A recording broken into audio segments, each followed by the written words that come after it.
Pray for the priest. My son, I tell you, only 1/4 of my priests will be left after the great chastisement. My son, pray your holy rosary always, as my mother has ordered you. Pray the holy chaplet of my precious blood immediately after your rosary. You must do this because the hour of salvation is short.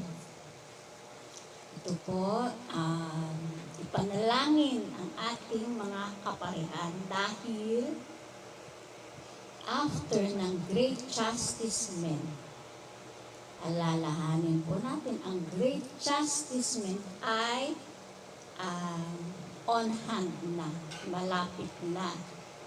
So, only 1/4 na lang ng mga priest ang matitira after ng great chastisement. So, kaya kailangan po silang ipanalangin. After ng Holy Rosary, immediately pray the chaplet of the precious blood. Because the hour of salvation is short. So ito po sa pag-pray ng precious blood chaplet. Ito po, di ba, yung sa last topic natin na nandito yung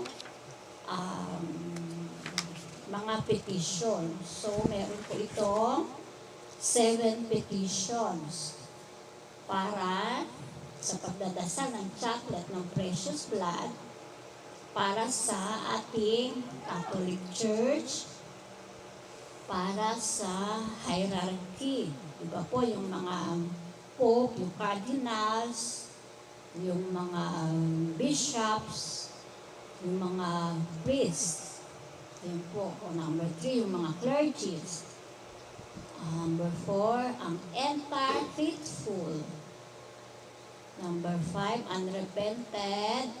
unrepentant sinners. Number 6, holy souls in purgatory at ang aborted babies. So, sa pagdadasal po natin ng chaplet of the precious blood, ay makakamit po natin ang 7 petitions.